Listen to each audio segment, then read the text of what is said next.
हम लोगों को बेटा ये वाला क्वेश्चन आज कंप्लीट करना है।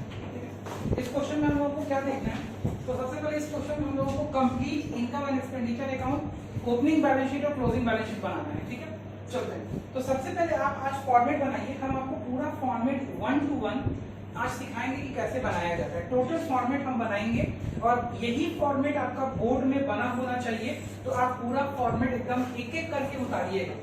ठीक है, आप अपनी कॉपी में जो कॉपी का पहला पेज होगा उसमें 3/4 में इनकम एक्सपेंडिचर अकाउंट बनाइएगा, 3/4 में और 3/4 में, और 1/4 में बनाइएगा ओपनिंग बैलेंस शीट और अगले पेज पे बनाइएगा क्लोजिंग बैलेंस शीट।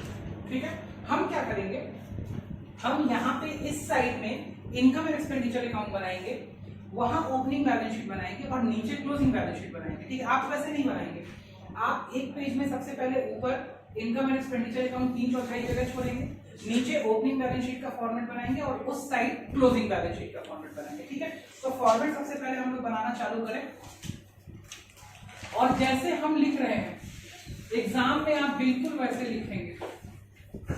ठीक है, income and expenditure account of Modern club, जो क्वेश्चन में दिया हुआ है। ठीक है, फॉर द ईयर एंडेड 31 मार्च 2019, इतना आपको लिखना पड़ेगा। आगे ये फॉर्मेट जाएगा, नीचे टी शेप अकाउंट जाएगा, debit credit expenditure amount income amount. ठीक है, पूरे अभी से लेकर के 40 मिनट तक हम लोग कोई बात नहीं कर पाएंगे, सिर्फ कंसंट्रेट करेंगे इसको बनाने के ऊपर। आगे balance sheet of Modern Club as on 31/3/2018, opening balance sheet 31/3/2018 की बनेगी और क्योंकि इसमें ज्यादा आइटम्स नहीं होते हैं इसीलिए balance sheet of Modern Club as on 31/3/2019। और आप इस चीज को याद करके चलिएगा कि 11th आपका जैसा भी बीता नंबर आपका 12th का ही आएगा। ठीक है, ये बात एकदम याद करके चलिएगा। आज भाई नहीं है तुम्हारा, चलिए यहां पे लिख लीजिए लाइबिलिटीज अमाउंट, यहां पे लिख लीजिए एसेट्स अमाउंट। आपको आता है, ये सारी चीजें मुझे बतानी नहीं पड़ेंगी, आप जानते हैं। फॉर्मेट बना के एकदम रेडी हो जाइए, तब हम लोग कैलकुलेशंस डालना चालू करेंगे, क्योंकि हमको बार बार शफल करना पड़ेगा, तो आपको भी मेरे साथ में बार बार शफल करके देखना पड़ेगा। अभी नहीं है ये वाला क्वेश्चन, अभी नहीं, हम जैसे ही इसको कंपाइल कर देते हैं हम भेज देंगे। ये हम अभी रफ से ही बना रहे हैं, कल हम बैठ के कंपाइल करेंगे फिर आपको भेज देंगे। ठीक है, चलते हैं। क्या हो गया कंपाइल का मतलब होता है एक साथ इकट्ठा करना। कंबाइंड बोलेंगे, कंपाइल COMPIL, कंपाइल का भी वही मतलब होता है जो कंबाइल। चलिए बन गया फॉर्मेट।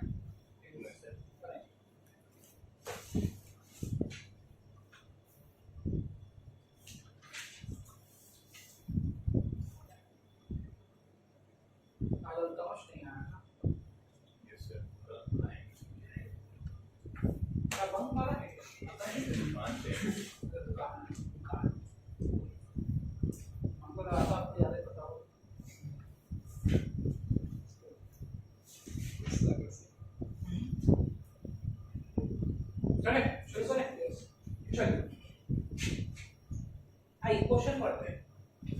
क्वेश्चन कहता है कि भाई हमारे पास में बैलेंस बीडी दिया हुआ है, सब्सक्रिप्शन है, साथ में सब्सक्रिप्शन का एडजस्टमेंट आप लोग देख ही दिए होंगे, सब्सक्रिप्शन का एडजस्टमेंट है, इंटरेस्ट है, डोनेशन है, स्पेसिफिक डोनेशन है, मैच फंड है, मिसलेनियस रिसीट है, सेल ऑफ ग्रास है, मैच का एक्सपेंस है, रेंट है, सैलरी है, सैलरी के साथ में आउटस्टैंडिंग सैलरी का एडजस्टमेंट आप लोग देख लिए होंगे कि है, इन्वेस्टमेंट साथ में इन्वेस्टमेंट से भी रिलेटेड कुछ बात है, इक्विपमेंट पे डेप्रिसिएशन है, और साथ में हमने एक और चीज पे डेप्रिसिएशन है, वो किस चीज पे है, हमने इस साल फर्नीचर नहीं, पिछले साल का फर्नीचर है यहाँ पे कुछ, उस पे भी डेप्रिसिएशन है। पहला एडजस्टमेंट सब्सक्रिप्शन का है, दूसरा एडजस्टमेंट सैलरी का है, तीसरा कुछ ओपनिंग एसेट्स के बारे में बताया हुआ है जो पिछले साल हमारे पास में एसेट्स थे, और उसके बाद लास्ट में दो चीजों पे डेप्रिसिएशन का अलग अलग रेट दिया हुआ है, बोलता है इनकम एंड एक्सपेंडिचर अकाउंट बनाएंगे, ठीक है, और साथ में बैलेंस शीट भी बनाएंगे। सबसे पहले बेटा आता है ये टू बैलेंस बीडी, ये कैश का ओपनिंग बैलेंस है, या यू कैन से पिछले साल का क्लोजिंग बैलेंस है, ठीक है, तो ये कहाँ जाएगा, ये इस साल जो हम ओपनिंग बैलेंस शीट बना रहे हैं उसके कौन से साइड में, एसेट साइड से, ठीक है, कैश कितना रुपया 23, ठीक है, पहला एडजस्टमेंट हमने कर दिया, कोई दिक्कत, पहला एडजस्टमेंट नहीं कहेंगे, सॉरी प्लेसमेंट कहेंगे, पहला प्लेसमेंट हमने कर दिया। सेकंड सब्सक्रिप्शन, तो चालू करें यहां से लिखना, सब्सक्रिप्शन हमारे लिए क्या होता है, इनकम होता है, तो किस साइड जाएगा, इनकम एंड एक्सपेंडिचर साइड। चलिए जैसे हम लिखेंगे वैसे वैसे लिखिएगा, बाई सब्सक्रिप्शन, उसके बाद डैश दीजिएगा, पहले इनर कॉलम में काम होगा, फिर आउटर कॉलम में अमाउंट जाएगा, ठीक है। चलिए रिसीव्ड ड्यूरिंग द ईयर, छोटा छोटा लिखिएगा, द ईयर, कितना रिसीव हुआ ड्यूरिंग द ईयर बेटा, 56,400, ठीक है, चलिए 56,400। आइए चलिए एडजस्टमेंट रीड करते हैं, बोलते हैं सब्सक्रिप्शन आउटस्टैंडिंग एज ऑन 31 मार्च 2018, पिछले साल का आउटस्टैंडिंग कितना था, 4,000, और अभी भी आउटस्टैंडिंग कितना है, 600, ठीक है, तो पिछले साल के आउटस्टैंडिंग को बेटा क्या करते हैं, माइनस, ठीक है, very good, less outstanding of previous year, कितना 4,000, ठीक है, और इस साल के आउटस्टैंडिंग को ऐड कर देते, कितना 600, और जब ये काम करेंगे तो आंसर कितना आ जाएगा बाहर, 56,400 माइनस 4,000, 52,400 प्लस 600, 53,000, ठीक है, यहाँ पे आउटर कॉलम में सब्सक्रिप्शन का इनकम आ गया 53,000। अभी हाथ रोकिएगा एक मिनट, देखिएगा कुछ दिखाना चाहता हूँ, इन दोनों का अभी एक और ट्रीटमेंट होगा ना, क्योंकि ये पिछले साल का आउटस्टैंडिंग था, तो क्या ओपनिंग बैलेंस शीट में जाएगा, जाना चाहिए, पिछले साल का आउटस्टैंडिंग सब्सक्रिप्शन है तो पिछले साल की बैलेंस शीट में जाएगा, ठीक, तो कहां जाएगा, एसेट साइड की liability side, liability side, asset side, asset बन चुका, क्या ये एसेट है ही, एसेट है ही, बना क्या है इसमें एसेट का, ये हमेशा से एसेट ही है बच्चा मेरे। आउटस्टैंडिंग सब्सक्रिप्शन मतलब सब्सक्रिप्शन का पैसा नहीं मिला है, नहीं मिला है तो एसेट ही है भाई, ठीक है, कितना 4,000, और इस साल भी कुछ आउटस्टैंडिंग है क्या, करेक्ट ईयर में आउटस्टैंडिंग है,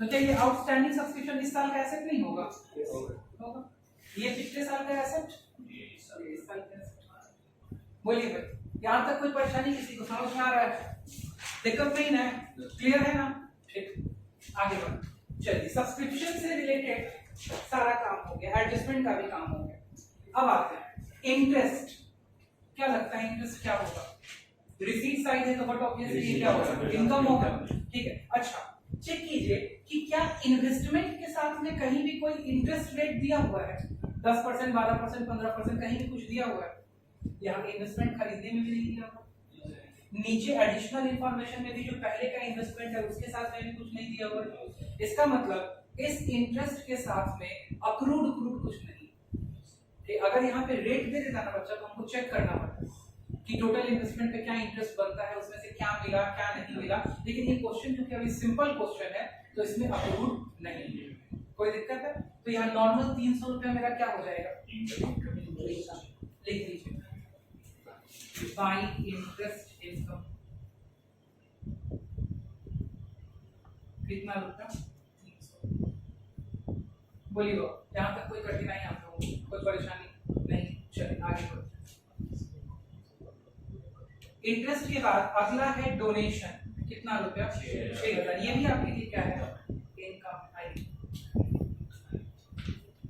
बाई डोनेशन। कितना? 6,000। ये सब हम आउटर कॉलम में लिख रहे हैं, ठीक है, समझ में आ रहा है? चलिए आगे बढ़ते हैं। आई अगला है donation for building. Donation for building is a specific donation और अ जनरल डोनेशन?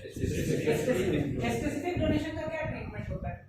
क्या वो इनकम एंड एक्सपेंडिचर में आता है या वो बैलेंस शीट में जाता है? स्पेसिफिक डोनेशन कहाँ जाता है बाबा? बताइए, हम आपको बता रखे हैं स्पेसिफिक डोनेशन कहाँ जाता है, कहाँ जाएगा बैलेंस शीट? एसेट साइड जाएगा। बहुत बढ़िया। डोनेशन फॉर, ठीक है बेटा, ये अभी डोनेशन आपके पास रिजर्व है ना, ठीक है, ये पड़ा हुआ है फंड, ठीक है। डोनेशन फॉर बिल्डिंग, जब भी फंड होगा भाई साहब, वो आपके लिए क्या है? लायबिलिटी है। अभी बिल्डिंग बना तो लिया आप, ठीक है, बिल्डिंग बनाइएगा तो फंड से माइनस कीजिएगा और तब वो किस साइड आएगा? एसेट साइड आएगा। अभी तो पैसा रखा हुआ है बिल्डिंग बनाने के लिए, तो ये क्या है आपकी? लायबिलिटी। एक साल की शुरुआत में यानी अप्रैल या मई में पैसा आया और दिसंबर जनवरी तक बन गया बिल्डिंग। हाँ, तो जितना रुपए का बिल्डिंग में खर्च हो गया उतना यहाँ डोनेशन से माइनस हो जाएगा और बिल्डिंग में चला जाएगा। नहीं समझ पाए? सिंपल सी बात है ना। आपको डोनेशन मिला बिल्डिंग बनाने के लिए, तो आपने खर्च अगर नहीं किया तो आपके ऊपर लायबिलिटी, आपने खर्च कर लिया, लायबिलिटी घट जाएगी, एसेट बढ़ जाएगी। नॉर्मल सा लॉजिक है, ठीक है? क्या समझ में आ रहा है?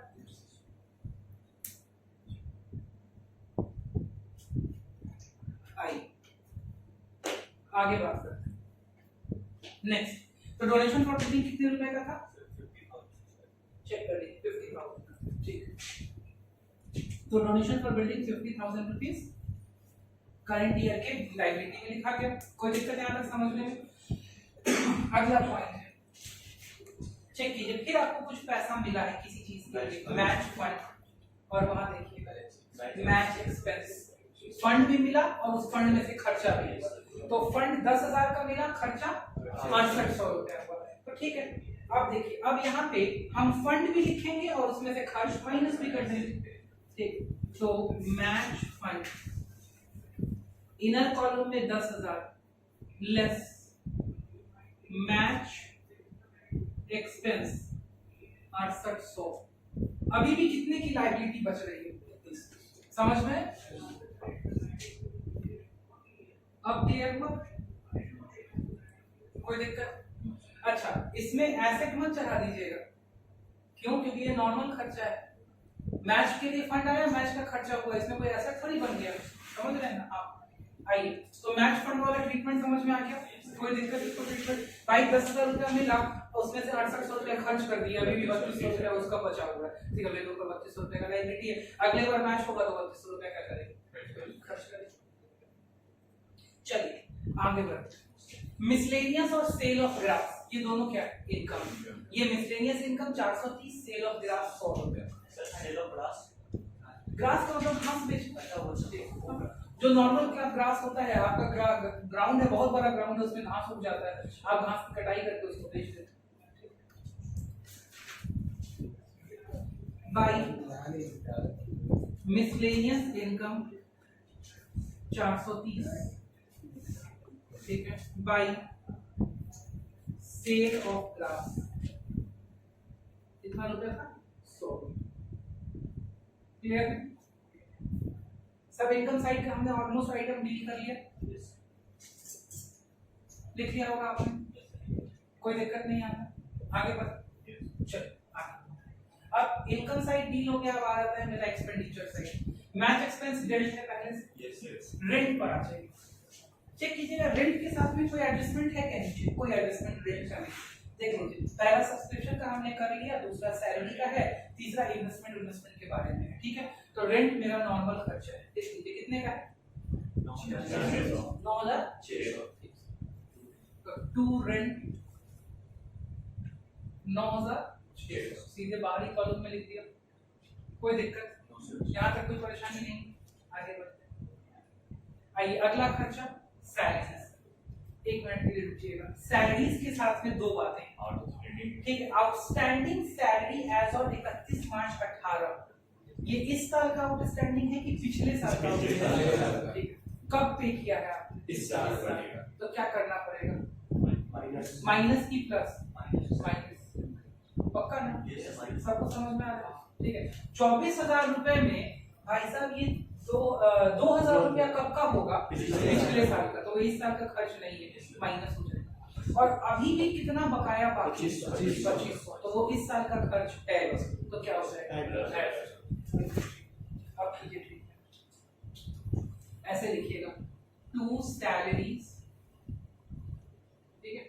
सबसे पहले लिखिएगा 24,000 less outstanding previous year add outstanding current year. Previous year का आउटस्टैंडिंग 2,000 माइनस कर देंगे, करंट ईयर का आउटस्टैंडिंग 2500 ऐड कर देंगे। मतलब नेट इफेक्ट 500 रुपए का होगा और बाहर फिगर लिखा जाएगी 24,500। कोई दिक्कत है बाबू? इसको समझ 2 मिनट के लिए रुकिएगा। अब बताइए, क्या ये दोनों फिगर कहीं कहीं बैलेंस शीट में भी जाएगा? देखो, पिछले साल का बकाया सैलरी लायबिलिटी है, कब का? ओपनिंग बैलेंस शीट, पिछले साल की बैलेंस शीट। तो आउटस्टैंडिंग सैलरी पिछले साल का कितना रुपया जाएगा बाबू? 2,000। और इस साल की लायबिलिटी अभी आउटस्टैंडिंग है सैलरी की, तो आउटस्टैंडिंग सैलरी कितना रुपया? 2500। बोलिए, क्वेश्चन में कहीं कोई कठिनाई आपको लग रही है तो बताते चलिए। प्लेसमेंट में कहीं कोई प्रॉब्लम समझ में आ रहा है? ठीक, आगे बढ़ते। सैलरी के बाद सन्ड्री एक्सपेंसेस कितने रुपए का है? 3600। आइए चेक कीजिए। सन्ड्री एक्सपेंसेस से रिलेटेड कोई भी एडजस्टमेंट नहीं है, सीधे खर्चा में इसको लिख लीजिए। टू सन्ड्री एक्सपेंसेस कितना रुपया? देखिए, कोई दिक्कत नहीं। अगला आइटम देख लीजिए, बाई इन्वेस्टमेंट परचेज्ड। इन्वेस्टमेंट खरीदना क्या लगता है? खर्च होगा या एसेट होगा? एसेट होगा। समझ में आता है? चलो, अच्छा चेक करो, इन्वेस्टमेंट से रिलेटेड कोई इंफॉर्मेशन, एडिशनल इंफॉर्मेशन नहीं दिया हुआ है। The club had investments, had मतलब पहले से था, कितने रुपए का? अब और कितना खरीदिए? कितना हो गया? 42। ठीक, चलो, तो पहले से अगर इन्वेस्टमेंट था तो लिख देते हैं किस वाले balance sheet? Opening balance sheet. Very good. Investment कितना लिखे? 12,000। क्या ये समझ में आया?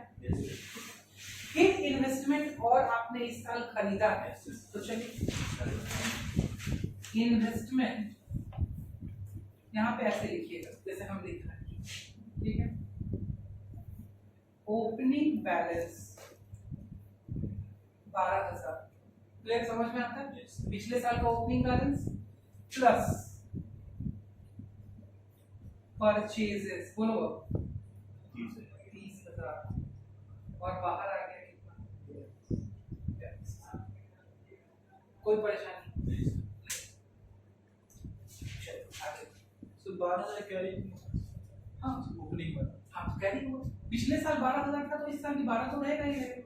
अब प्लस उसमें और कितना खरीदे इस साल? 30। तो कुल मिला के कितना हो गया? 42। क्लियर? क्योंकि जो एसेट के बारे में कोई जानकारी नहीं दिया, तो हम तो यही अज्यूम करेंगे कि पिछले साल था तो इस साल भी है, ठीक है। नहीं तो उसको अज्यूम करके देना चाहिए कि बिका। क्लियर? ये बात तो समझ में आती है।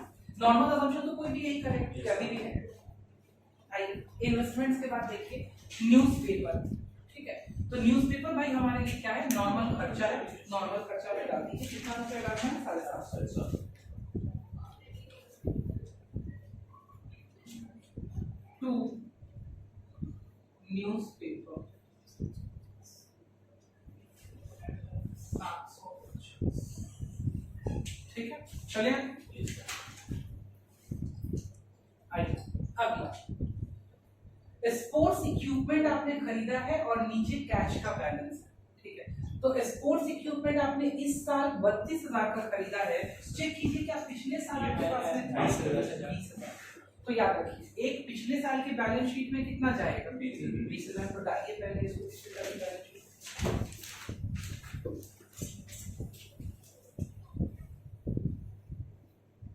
स्पोर्ट्स इक्विपमेंट ये समझ में आया? दिया होगा सीधा क्वेश्चन में दिया होगा कि डालना है।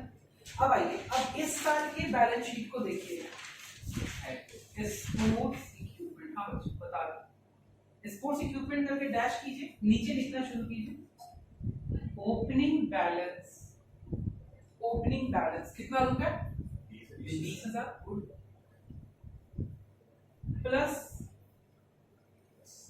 परचेजेस, कितना परचेज हुआ है 32,000।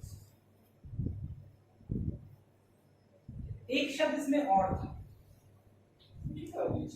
देख सबसे नीचे वाले लाइन में देखना डेप्रिसिएशन भी स्पोर्ट्स इक्विपमेंट पर कितना परसेंट 25%।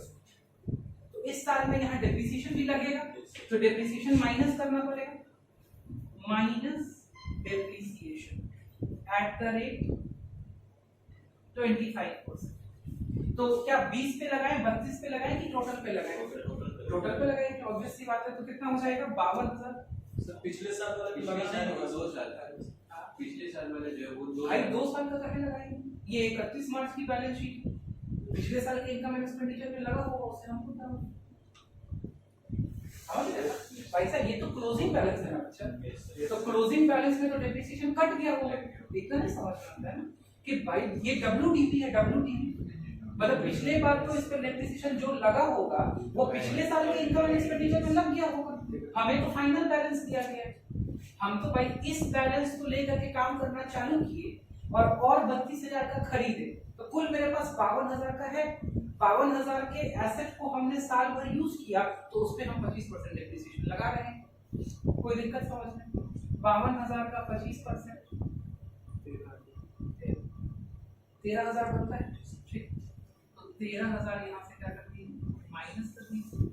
तो ये एसेट मेरे ख्याल से 52 में से 13 जाएगा तो 39 बचेगा,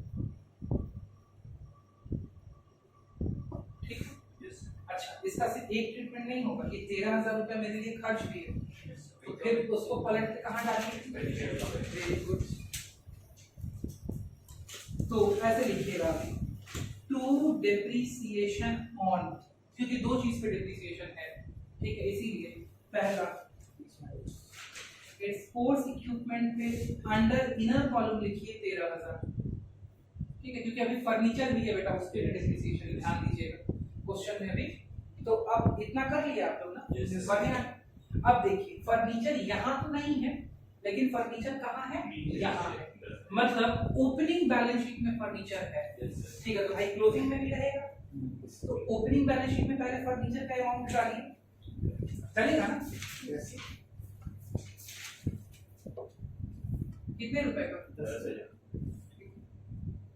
और यही फर्नीचर फिर भी कुछ नहीं कहा है तो कैरी होगा, और कैरी होगा तो डेप्रिसिएशन भी लगेगा, ठीक है। तो आइए फर्नीचर सीधे लिखिए 10,000 इनर कॉलम में लिखिए, माइनस कर दीजिए डेप्रिसिएशन एट द रेट 20%। 20% है, चेक कर लीजिएगा। एक पर 25 था, एक पर 20 था, ठीक है। तो 2,000 माइनस कर लीजिए, तो फर्नीचर कितने रुपए का बच गया बाबू? 8,000। और ये 2,000 रुपया उधर डेप्रिसिएशन का और चला जाएगा, जाएगा ना? तो फर्नीचर का 2,000 का डेप्रिसिएशन चला गया। तो अब ये डेप्रिसिएशन का खर्चा कितने रुपए का बन गया? 15,000 का। बोलिए बेटा, कुछ समझने में कहीं कोई अभी तक परेशानी है? नहीं है, ठीक चल रहा है?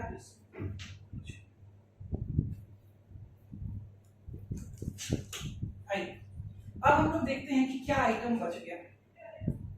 तो भाई ये लास्ट वाला बैंक का बैलेंस या कैश का बैलेंस बचा हुआ 18,700। तो इसको पुट ऑन कर दीजिए। ये कहाँ जाएगा 18,700?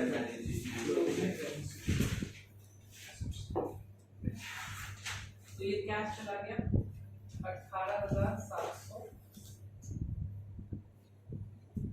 18,700। कोई परेशानी यहाँ तक इसको समझने में?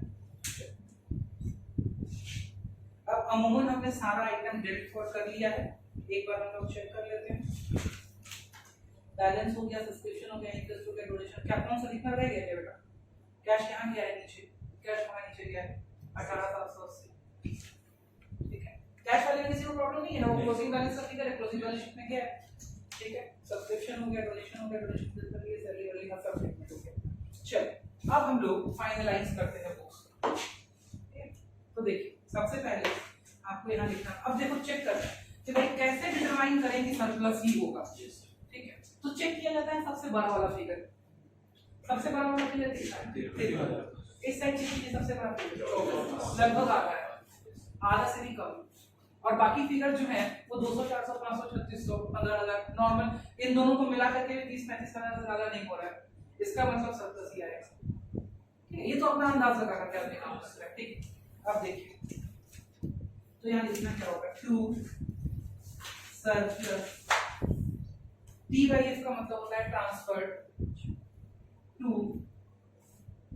कैपिटल फंड, इतना आपको लिखना पड़ेगा, to surplus transfer to capital fund. जैसे वहां नेट प्रॉफिट ट्रांसफर करते थे ना, ठीक है, कैपिटल के अंदर, वैसे ही यहाँ सरप्लस ट्रांसफर कर रहे हैं, यहाँ वहां कैपिटल होता था, यहाँ कैपिटल फंड है, कोई दिक्कत आई? तो इसको डिटरमाइन करने के लिए एक लाइन का जगह छोड़ दीजिए जहां पे वो सरप्लस का अमाउंट लिखिएगा, उसके नीचे क्या खींच लीजिए, टोटल। अब आ जाइए, अब यहाँ टोटल करते हैं। टोटल कैसे करना है? टोटल कैलकुलेटर बिल्कुल नहीं उठाना है, ठीक है, बिना कैलकुलेटर के कैलकुलेशन करना है। देखिए यहाँ देखिए 53 कितना हो गया, 59, 59, 400, 300, 59, 760, 59, 830 निकल गया, ठीक है। 59,830, सबसे पहले बेटा 59,830 को यहाँ लिख लीजिए, और आइए अब गेम खेलते हैं। अब आपको इधर टोटल करके अब फिर इसमें से माइनस उतना काम करने का समय नहीं रहेगा आपके पास, चेक कीजिए। यहाँ पे कोई एक फिगर आएगी जो इन बाकी फिगर्स से ऐड हो जाएगी, तो मुझे ये फिगर मिल जाएगा, यही ना गेम है, ठीक है, यही गेम है। तो देखिए 0 0 0 0 0, यहाँ भी चाहिए 0, मतलब इस वाले फिगर की यूनिट प्लेस पे भी क्या होगा, क्लियर है? ये मेथड समझ में आ रहा है? सेकंड प्लेस पे, टेंस प्लेस पे आइए, 0 0 0 5 0, और यहाँ चाहिए 3, तो घटाना तो है नहीं, जोड़ना है, तो 5 में क्या जोड़े कि 3 आ सकता है? 9, 8 5 13 का 3 आ जाएगा, तो 8, क्लियर है? कैरी कितना हो गया यहाँ पे? 1। सबसे पहले तीसरे फिगर के साथ वो 1 जोड़ दीजिए, 6 1 7 7 5 12 6 18 7 25 0 25, और आना है 8, मतलब 25 और 3 और जोड़ेंगे तो 8 आ जाएगा, 28, तब 3, हाथ में कैरी कितना हो गया? 2। चौथे फिगर के साथ में जो 2 जोड़ दीजिए, 9 2 11, ठीक है, 11 11 4 15 और 3 18 18 और 5 23, और आना कितना है? 9 6 और 23 6 29 के 9 आ गया, हाथ में कैरी उठा लीजिए 2 के साथ जोड़ दीजिए 4 1 5, और नीचे है ये है 5, मतलब यहाँ पे और कुछ जोड़ने का जरूरत नहीं है, तो इसको ऐसे काट के नहीं लिखते हैं। हाँ, यहाँ समझाएंगे इसलिए आपको 2 मिनट लगा है, करते करते आपका काम क्या हो जाएगा तुरंत। आपको इस वाले फिगर को दोबारा से जोड़ के और इससे घटाने का जरूरत नहीं पड़ेगा। बोलिए समझ में आ गया? अब आए, अब आपका प्रॉफिट डिराइव्ड है, सॉरी सरप्लस डिराइव्ड है। अब आइए, अब आपको पता है कि भाई साहब हमारे पास में जब हम प्रॉफिट ऑर्गेनाइजेशन का क्वेश्चन पढ़ते थे तो कैपिटल दिया रहता है, यहाँ पे आपको कैपिटल नहीं दिया हुआ है, इसी वजह से आपको ये वाला बैलेंस शीट बनाने को दिया है। मेन चक्कर यही है, क्योंकि अगर एसेट्स का टोटल फिगर निकालेंगे तो वो लायबिलिटी के फिगर के बराबर होना चाहिए, और लायबिलिटी में अगर एक लायबिलिटी दी हुई है मतलब जो बैलेंसिंग फिगर है वो क्या है? कैपिटल। सिंपल सी बात है। तो भाई यहाँ पे जो निकल के आएगा वो होगा क्या? कैपिटल फंड, और वो होगा क्या? बैलेंस। ये लिखना जरूरी है कि भाई हम बैलेंसिंग फिगर से निकालेंगे। क्लियर है? तो आइए सबसे पहले इस साइड एसिड को जोड़िए 48 300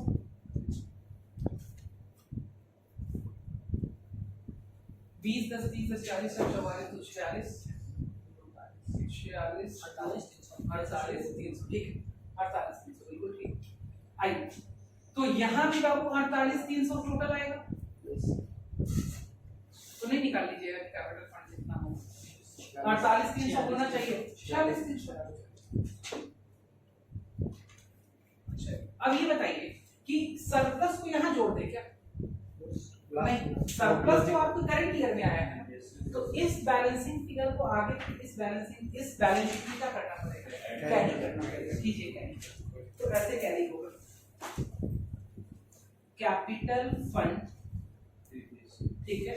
नहीं ऐसे लिखा है ओपनिंग बैलेंस कितना है 46 300 प्लस सरप्लस और यहीं पे डेफिसिट होगा तो क्या होगा? डेफिसिट होगा तो क्या होगा? माइनस होगा, ठीक है? कितना रुपए? 6380 46 और 6 52 3 3 6 52,680 मेरे हिसाब से। बोलिए बच्चों यहाँ तक समझ में आया? कोई दिक्कत समझ में आया? अब क्या हम लोगों का लास्ट स्टेप बचता है ऐसे टोटल। अगर सब कुछ सही होगा तो दोनों साइड क्या हो जाए? मैच।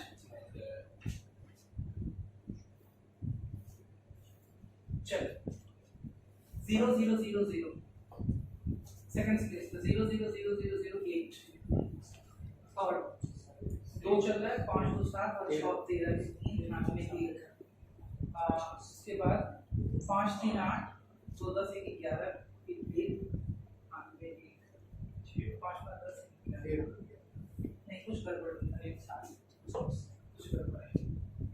एक बार कीजिए तो बाबू इसको कैलकुलेट आप सही कोई गड़बड़ कैलकुलेटर नहीं कर रहा है सर 1,08,380 1,08,380 भाई इधर कैलकुलेट कीजिए 1,07,000 हाँ पक्का नहीं बोला ही नहीं बैलेंस तो दोनों का बराबर होगा।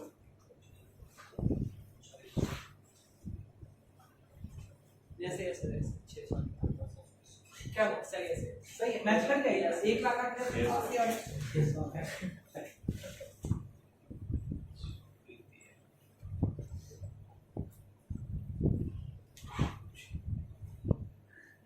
ये आपका क्वेश्चन कंप्लीट।